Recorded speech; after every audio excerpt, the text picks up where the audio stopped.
नमस्कार दोस्तों, स्वागत है आप सभी लोगों का एक बार फिर से तैयारी कर लो चैनल में। आज की वीडियो में हम दोस्तों लेकर आए हैं उपन्यास पर प्रश्नोत्तरी का पार्ट 2। दोस्तों इससे पहले भी हमने उपन्यास पर प्रश्नोत्तरी देखी थी, हालांकि इससे जो प्रश्न है वो बहुत सारे हैं, इसलिए हमने इसको 3 पार्ट में डिवाइड कर दिया है। तो दोस्तों ये दूसरा पार्ट है। इससे पहले हमने दोस्तों क्या है कि हिंदी साहित्य की जो गद्य विधाएं हैं उनको डिटेल में पढ़ा था और उन गद्य विधाओं का प्रश्नोत्तरी भी देखा था। तो उसी सीरीज का ये उपन्यास है जिस पर हम प्रश्नोत्तरी 2 देखने वाले हैं। अगर दोस्तों आपने इससे पहले की वीडियोस नहीं देखी हैं, इससे पहले के एपिसोड नहीं देखे हैं, तो आप सबसे पहले क्या करेंगे, चैनल को सब्सक्राइब कर लें और साथ ही साथ बेल आइकन प्रेस कर लें। उसके बाद चैनल के प्लेलिस्ट में जाएं या फिर वीडियो के डिस्क्रिप्शन में जाते हैं तो आपको वहां पे बहुत सारी प्लेलिस्ट देखने को मिल जाती हैं। उन प्लेलिस्ट से आप वीडियोस देख सकते हैं। सभी प्लेलिस्ट में बहुत ही इंपॉर्टेंट वीडियोस दी हुई हैं जो कि आपकी परीक्षाओं से संबंधित महत्वपूर्ण है।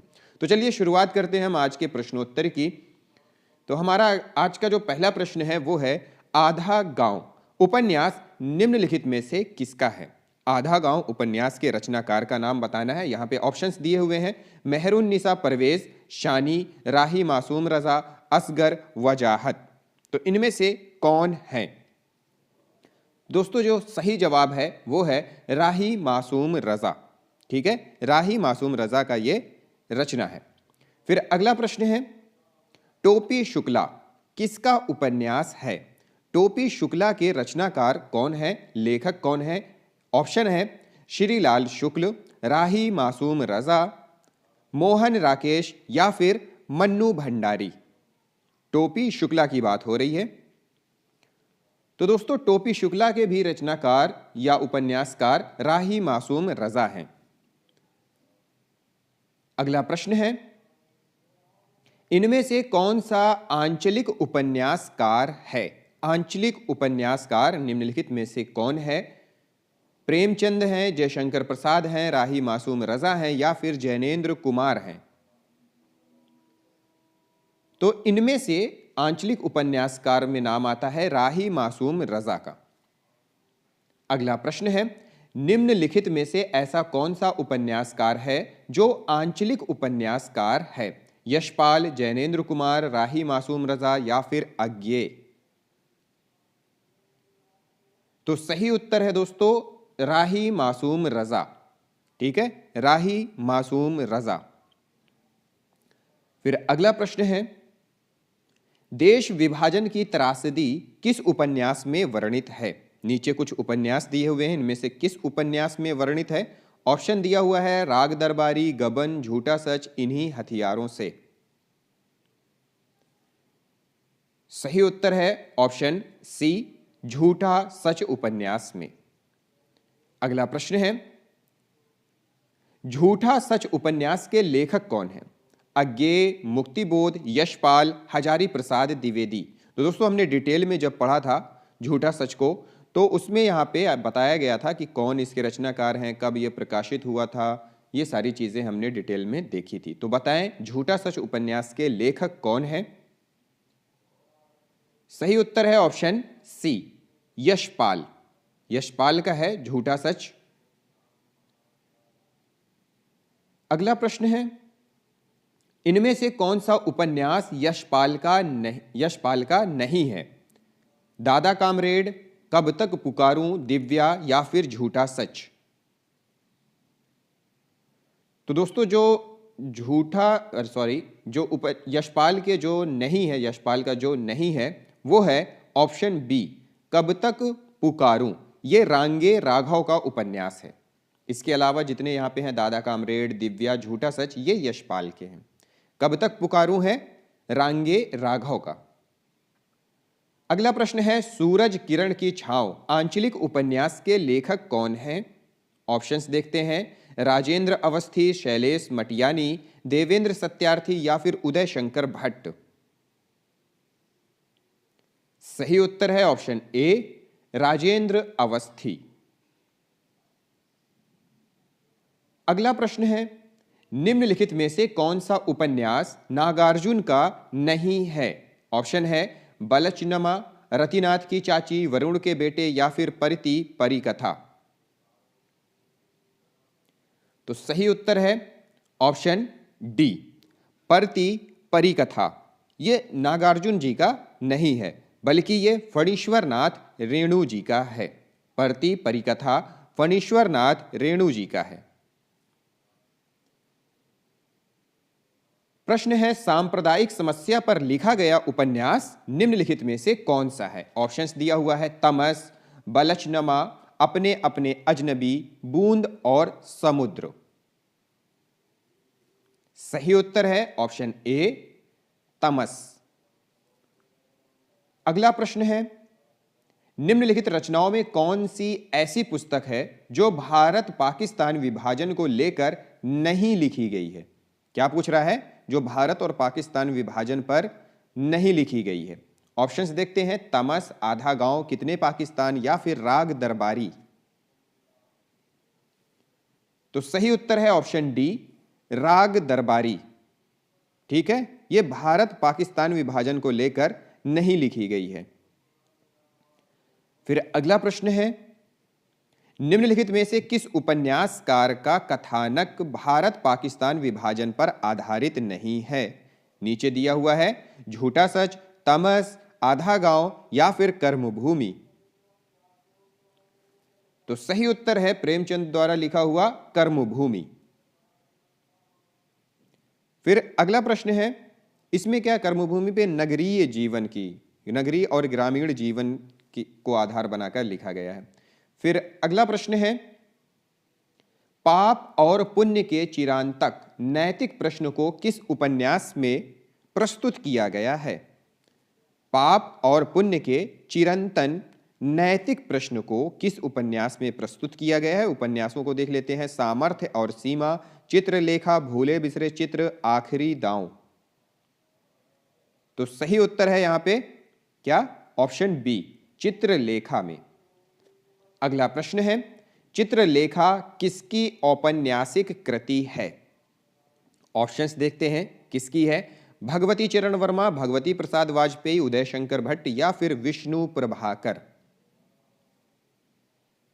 तो यह है भगवती चरण वर्मा जी की, ऑप्शन ए। अगला प्रश्न है, बावन दास इनमें से किस उपन्यास का पात्र है? बावन दास इनमें से किस उपन्यास का पात्र है? गोदान, परती परिकथा, दीर्घ तपा या फिर मैला आंचल। तो सही उत्तर है ऑप्शन डी, मैला आंचल। अगला प्रश्न है, डॉक्टर प्रशांत फणीश्वर नाथ रेणु के किस उपन्यास का पात्र है? ऑप्शंस देखते हैं, परती परिकथा, कितने चौराहे, दीर्घ तपा या फिर मैला आंचल। सही उत्तर है ऑप्शन डी, मैला आंचल। फिर अगला प्रश्न है, गोबर प्रेमचंद के किस उपन्यास का पात्र है? प्रेमाश्रम, गबन, गोदान या फिर निर्मला। सही उत्तर है ऑप्शन सी, गोदान उपन्यास का पात्र है। तो दोस्तों, पात्र से बहुत सारे प्रश्न पूछे जाते हैं। ज्यादातर सारे मतलब नाटक के भी पात्र पूछ लेता है, कहानियों के भी पात्र पूछ लेता है, उपन्यासों के भी पात्र पूछ लेता है। तो हमें कुछ जो रचनाएं हैं उनके पात्रों को भी याद करना चाहिए। वर्ग वैषम्य एवं वर्ग चेतना प्रेमचंद के किस उपन्यास का पात्र है? किस उपन्यास का पात्र नहीं है, किस उपन्यास का आधार है? ऑप्शंस देखते हैं, गबन, गोदान, निर्मला या फिर प्रेमाश्रम। सही उत्तर है option D, Premashram. Option D, Premashram. यह क्या है कि प्रेमाश्रम के ये मूल आधार हैं। अगला प्रश्न है, प्रेमचंद का कौन सा उपन्यास गांधीवाद से प्रभावित है? ऑप्शंस देखते हैं, गोदान, कर्मभूमि, रंगभूमि या फिर सेवा सदन। हमने डिटेल में दोस्तों इसको पढ़ा था। तो सही उत्तर है हमारा ऑप्शन सी, रंगभूमि। गांधीवादी, ठीक है, गांधीवाद पर आधारित है, गांधीवाद से प्रभावित है। इसमें एक था क्या पात्र? सूरदास, ठीक है, नायक था उसका सूरदास, उसी के व्यक्तित्व पर यह आधारित है। फिर है सूरदास प्रेमचंद के किस उपन्यास का पात्र है? जैसा कि हमने अभी ऊपर बताया, तो आप जवाब दे सकते हैं सूरदास प्रेमचंद के किस उपन्यास का प्रमुख पात्र है। सही उत्तर है रंगभूमि। अभी हमने ऊपर देखा रंगभूमि। अगला प्रश्न है अमरकांत प्रेमचंद के किस उपन्यास का पात्र है।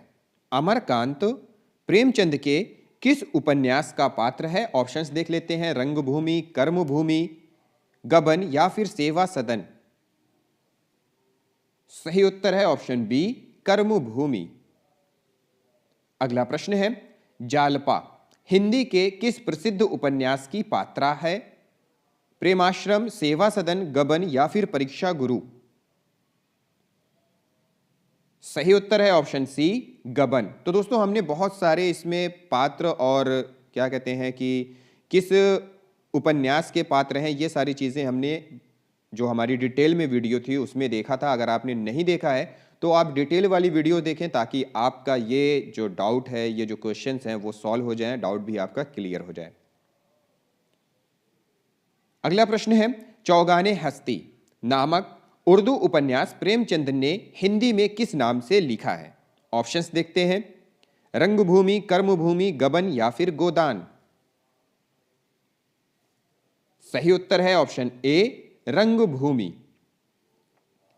अगला प्रश्न है प्रेमचंद का एक सशक्त उपन्यास गोदान किस प्रकार का उपन्यास है। ऑप्शंस है राजनैतिक, धार्मिक, सामाजिक या फिर ऐतिहासिक। किस प्रकार का उपन्यास है। तो गोदान किस प्रकार का उपन्यास है, यहां पे दिया हुआ है ऑप्शन सी, सामाजिक उपन्यास है।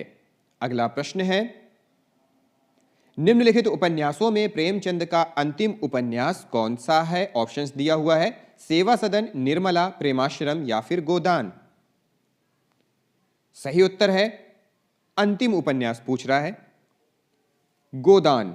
अंतिम उपन्यास क्या है, गोदान। फिर प्रश्न है प्रेमचंद द्वारा उर्दू में लिखा गया उपन्यास बाजारे हुस्न का हिंदी रूपांतरण क्या है। ऑप्शंस देखते हैं, कायाकल्प, सेवा सदन, गबन या फिर रंगभूमि। सही उत्तर है ऑप्शन बी, सेवा सदन। अगला प्रश्न है गोदान उपन्यास किस प्रकार का उपन्यास है। नीचे ऑप्शंस हैं, यथार्थवादी, आदर्शोन्मुख यथार्थवादी, आदर्शवादी या फिर यथार्थोन्मुक्त मुख आदर्शवादी। इनमें से किस प्रकार का उपन्यास है। सही उत्तर है ऑप्शन डी, यथार्थोन्मुख आदर्शवादी उपन्यास है। अगला प्रश्न है वरदान उपन्यास के लेखक निम्नलिखित में से कौन है। ऑप्शंस दिया हुआ है, प्रेमचंद, भीष्म साहनी, कमलेश्वर या फिर यशपाल। सही उत्तर है ऑप्शन ए, प्रेमचंद। अगला प्रश्न है निम्नलिखित उपन्यासों में से कालक्रम के अनुसार सही विकल्प कौन सा है। यह प्रश्न कई बार पूछा जा चुका है। ऑप्शन है ए, प्रेमाश्रम, कर्मभूमि, गोदान, गबन, बी, गबन, गोदान, प्रेमाश्रम, कर्मभूमि, सी, प्रेमाश्रम, गबन, कर्मभूमि, गोदान या फिर डी, कर्मभूमि, प्रेमाश्रम, गबन, गोदान। तो दोस्तों हमने जो प्रेमचंद्र के 11 उपन्यास थे उनको प्रकाशन वर्ष के अनुसार हमने यहाँ पे देखा था, तो उसी के अनुसार यहाँ पे हमें जवाब देना है। अगर आपसे नहीं बन रहा है तो आप डिटेल वाली वीडियोस एक बार फिर से देख सकते हैं। तो मैं यहाँ पे आपको सही जवाब बता देता हूँ। तो इसमें से सही जवाब है ऑप्शन सी, प्रेमाश्रम, गबन, कर्मभूमि और अंत में गोदान।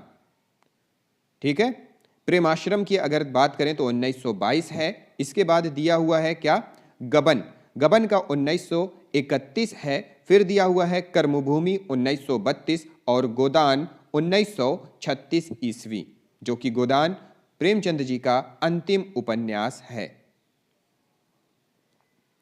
फिर अगला प्रश्न है सेवा सदन का प्रकाशन वर्ष निम्न में से क्या है। अभी हमने ऊपर बताया, ऊपर सेवा सदन का नहीं बताया है, पर यहाँ पे दिया हुआ है 1916 ईस्वी, 1918 ईस्वी, 1920 या फिर 1915 ईस्वी। तो ये प्रथम उपन्यास भी माना जाता है प्रेमचंद्र जी का, तो वो है 1918 ईस्वी, ऑप्शन बी। ठीक है, ऑप्शन बी 1918 ईस्वी। अगला प्रश्न है, मंगलसूत्र शीर्षक से अधूरे उपन्यास के लेखक कौन हैं? मोहन राकेश, प्रेमचंद, शैलेश मटियानी या फिर यशपाल? तो ये प्रेमचंद्र जी का अधूरा उपन्यास है। ऑप्शन बी यहां पे होगा, प्रेमचंद जी का अधूरा उपन्यास है मंगलसूत्र। अगला प्रश्न है, इनमें से कौन सा उपन्यास प्रेमचंद का नहीं है? इनमें से कौन सा उपन्यास प्रेमचंद का नहीं है? ऑप्शंस देख लेते हैं, गोदान, सेवा सदन, कर्मभूमि या फिर शेखर एक जीवनी। तो सही उत्तर है ऑप्शन डी, शेखर एक जीवनी। यह किसका है? सच्चिदानंद हीरानंद वात्स्यायन अज्ञे जी का उपन्यास है। अगला प्रश्न है, प्रतिज्ञा उपन्यास के लेखक कौन है? ऑप्शंस दिया हुआ है, नागार्जुन, रेणु, प्रेमचंद या फिर यशपाल। सही उत्तर है ऑप्शन सी, प्रेमचंद। प्रतिज्ञा उपन्यास के लेखक हैं। 1929 ईस्वी इसका प्रकाशन वर्ष है। अगला प्रश्न है, वीरांगना नामक उपन्यास के लेखक निम्नलिखित में से कौन है? वीरांगना। ऑप्शंस देखते हैं, नागार्जुन, रामनरेश त्रिपाठी, कमलेश्वर या फिर फणीश्वर नाथ रेणु। सही उत्तर है ऑप्शन बी, रामनरेश त्रिपाठी, किसके? वीरांगना उपन्यास के लेखक हैं। अगला प्रश्न है, भागवती उपन्यास के लेखक कौन है? ऑप्शन है, सुदर्शन, शिवपूजन सहाय, फणीश्वरनाथ रेणु या फिर शिव प्रसाद मिश्र। सही उत्तर है ऑप्शन ए, सुदर्शन। अगला प्रश्न है, निम्नलिखित कथा कृतियों में से किसका संबंध काशी से नहीं है? काशी से नहीं है। काशी का 80, गली आगे मुड़ती है, झीनी झीनी बीनी चदरिया या फिर अलग अलग वैतरणी। तो सही उत्तर है ऑप्शन डी, अलग अलग वैतरणी। ठीक है, शिव प्रसाद सिंह जी का है ये आंचलिक उपन्यास। इसका संबंध बताते हैं कि एक कैरता गांव है, वहां से है। ठीक है, इसके अलावा जितने यहाँ पे दिए हुए हैं, काशी का 80, गली आगे मुड़ती है, झीनी झीनी बीनी चदरिया, इनका संबंध काशी से है। अगला प्रश्न है, हजारी प्रसाद द्विवेदी के उपन्यास अनाम दास का पोथा में किस उपनिषद के सर्वाधिक स्थलों का प्रयोग हुआ है? ऑप्शन है, ए कठोपनिषद, छांदोग्य उपनिषद, याज्ञवल्क्य उपनिषद, बृहदारण्यक उपनिषद। तो इनमें से किसका सही उत्तर है? ऑप्शन बी, छांदोग्य उपनिषद के सर्वाधिक स्थलों का इसमें प्रयोग हुआ है। अगला प्रश्न है, निम्नलिखित में से कौन सा समूह हजारी प्रसाद द्विवेदी के उपन्यास के समूह को दर्शाता है? नीचे ऑप्शंस है, अप्सरा, अलका, प्रभावती, निरूपमा। बी, बाणभट्ट की आत्मकथा, चारुचंद्र लेख, पुनर्नवा, अनामदास का पोथा। सी, झूठा सच, दादा कामरेड, देशद्रोही, दिव्या या फिर डी, सोमनाथ धर्मपुत्र, वयम रक्षामः, आत्मदाह। तो इनमें से कौन सा समूह है जो हजारी प्रसाद द्विवेदी के उपन्यासों का समूह है? सही उत्तर है ऑप्शन बी, बाणभट्ट की आत्मकथा, चारुचंद्र लेख, पुनर्नवा, अनामदास का पोथा। अगला प्रश्न है, बाणभट्ट की आत्मकथा किसकी औपन्यासिक कृति है? जैसे कि लास्ट प्रश्न में हमने देखा, ऑप्शन दिया हुआ है, महावीर प्रसाद द्विवेदी, हजारी प्रसाद द्विवेदी, अमृतलाल नागर या फिर विमल मित्र। तो सही उत्तर है ऑप्शन बी, हजारी प्रसाद द्विवेदी। फिर अगला प्रश्न है, बाणभट्ट की आत्मकथा निम्नलिखित में से क्या है? ऑप्शन है, एक नाटक, एक कहानी, एक जीवनी, एक उपन्यास। सही उत्तर है ऑप्शन डी, उपन्यास है। अगला प्रश्न है, चारुचंद्र लेख के रचनाकार कौन है? ऑप्शंस दिया हुआ है, वृंदावन लाल वर्मा, महावीर प्रसाद द्विवेदी, रामचंद्र शुक्ल या फिर हजारी प्रसाद द्विवेदी। सही उत्तर है, चारुचंद्र लेख के उपन्यास की बात हो रही है तो आ जाएगा ऑप्शन डी, हजारी प्रसाद द्विवेदी। हजारी प्रसाद द्विवेदी किस उपन्यास को रैक के आख्यान भी कहा गया है? हजारी प्रसाद द्विवेदी के किस उपन्यास को रैक को आख्यान कहा गया है? ऑप्शन दिया हुआ है, बाण भट्ट की आत्मकथा, चारूचंद्र लेख, पुनर्नवा या फिर अनाम दास का पोथा। सही उत्तर है ऑप्शन डी, अनाम दास का पोथा। अगला प्रश्न है, आचार्य हजारी प्रसाद द्विवेदी किस धारा के उपन्यासकार हैं? ऑप्शन है सांस्कृतिक मिथकीय, बी सामाजिक सांस्कृतिक, सी प्रयोगवादी या फिर डी प्रगतिवादी। तो इनमें से कौन सा जवाब होगा जो सही होगा दोस्तों, बताएं। सही है ऑप्शन ए, सांस्कृतिक मिथकीय धारा के उपन्यासकार हैं। अगला प्रश्न है, भट्टिनी किस उपन्यास की नाटिका है? भट्टिनी किस उपन्यास की नाटिका है? ऑप्शन है बाण भट्ट की आत्मकथा, चित्रलेखा, दिव्या या फिर पुनर्नवा। तो भट्टिनी है बाण भट्ट की आत्मकथा की नायिका। अगला प्रश्न है, हजारी प्रसाद के उपन्यासों के प्रकाशन का सही अनुक्रम कौन सा है? तो दोस्तों सही अनुक्रम वाला भी बहुत पूछता है, तो आप इस चीज को भी ध्यान रखिएगा। ऑप्शन है ए अनाम दास का पोथा, पुनर्नवा, बाण भट्ट की आत्मकथा, चारूचंद्र लेख, बी बाण भट्ट की आत्मकथा, चारूचंद्र लेख, पुनर्नवा, अनाम दास का पोथा, सी पुनर्नवा, अनाम दास का पोथा, चारूचंद्र लेख, बाण भट्ट की आत्मकथा, या फिर डी चारूचंद्र लेख, अनाम दास का पोथा, बाण भट्ट की आत्मकथा, पुनर्नवा। तो दोस्तों बताएं इनमें से कौन सा होगा? हमने डिटेल में सन भी यहां पे पढ़ा था।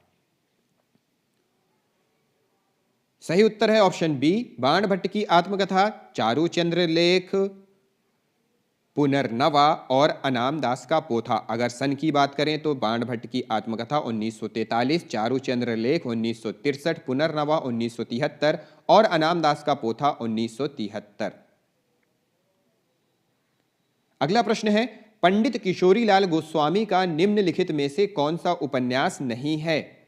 ऑप्शन है तरुण तपस्विनी, रजिया बेगम या रंग महल में हलाहल, सी राजकुमारी या फिर डी भोजपुर का ठग।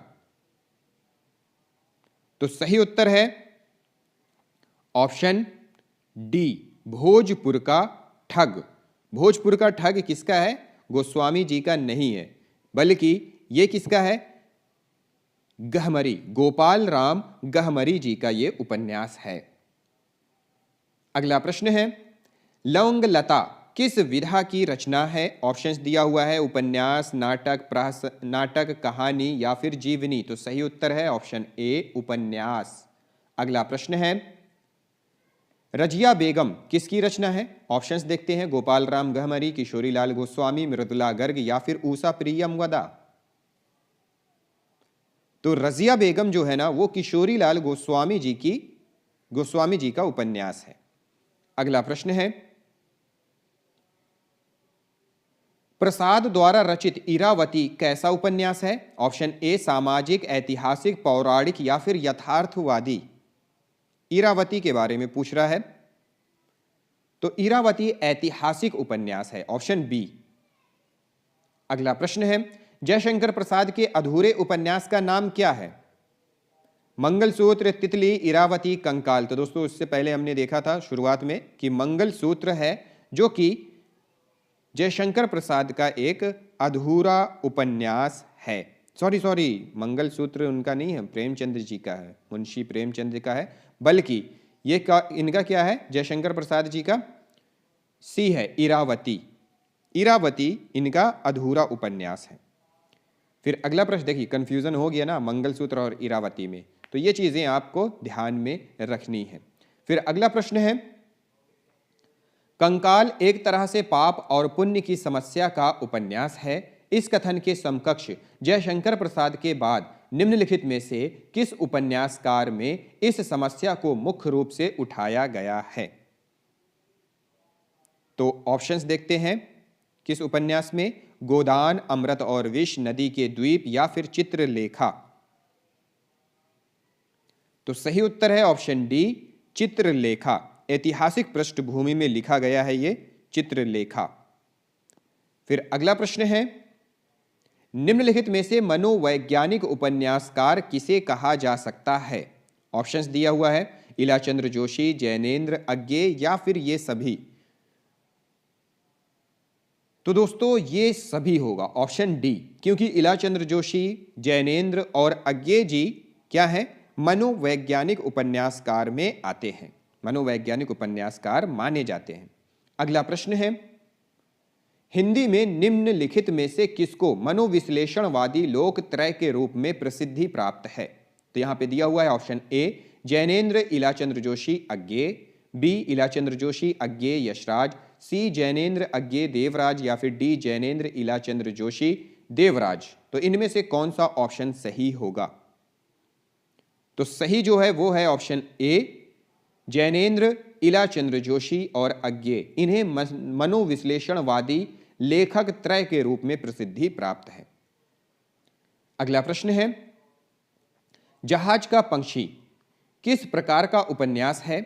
ऑप्शन है ए आंचलिक, ऐतिहासिक, सामाजिक या फिर मनोवैज्ञानिक।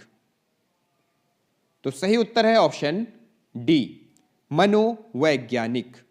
ठीक है, जहाज का पंछी मनोवैज्ञानिक है इलाचंद्र जोशी जी का। अगला प्रश्न है,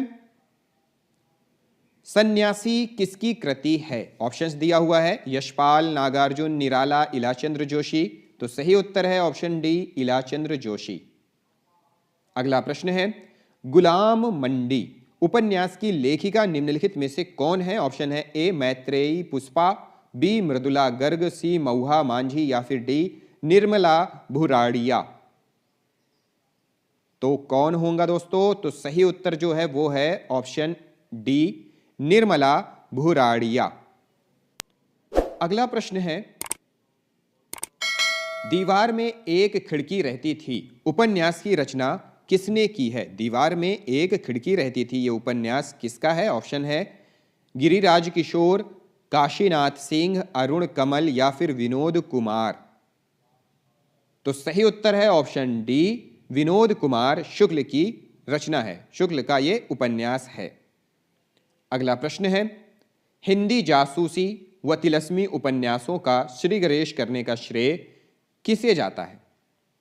प्रेमचंद, नगेंद्र, देवकी नंदन खत्री या फिर ओम प्रकाश शर्मा।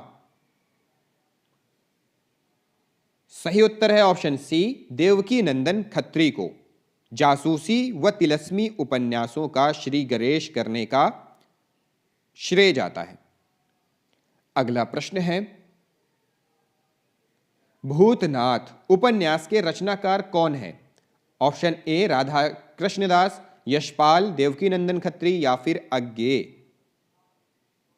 भूतनाथ के बारे में पूछ रहा है, तो भूतनाथ है देवकी नंदन खत्री जी का, ऑप्शन सी यहां पे सही हो जाएगा। अगला प्रश्न है, गली आगे मुड़ती है के लेखक कौन है? ऑप्शंस दिया हुआ है, नामवर सिंह, शिवप्रसाद सिंह, अज्ञे या फिर मोहन राकेश। तो सही उत्तर है ऑप्शन बी शिव प्रसाद सिंह जी का ये उपन्यास है, गली आगे मुड़ती है। तो दोस्तों ये थे हमारे आज के प्रश्न, और इसके बाद एक और प्रश्नोत्तरी उपन्यास की बची हुई है, एक और क्लास बची हुई है, तो कल हम उस क्लास को भी कंप्लीट कर देंगे और इसके बाद हम अपना गद्य विधाओं पर अगला टॉपिक लेकर आएंगे। तो दोस्तों अगर वीडियो पसंद आई हो तो लाइक और शेयर ज़रूर किया करें, और कोई सुझाव है, कोई बात है तो आप हमारे कमेंट बॉक्स में जाकर कमेंट कर सकते हैं, या फिर हमारे व्हाट्सएप नंबर पर भी हमें व्हाट्सएप मैसेज कर सकते हैं। इसके अलावा दोस्तों अगर कोई आपके पास कोई नोट्स हैं या आप किसी नोट्स की वीडियोस बनवाना चाहते हैं तो भी हमें व्हाट्सएप में वो नोट्स PDF या जो भी हैं आप भेज सकते हैं, उन पर हम वीडियोस बनाने की पूरी कोशिश करेंगे। तो मिलते हैं अगली वीडियो में अगले टॉपिक के साथ। इस वीडियो को देखने के लिए आप सभी लोगों का बहुत बहुत धन्यवाद।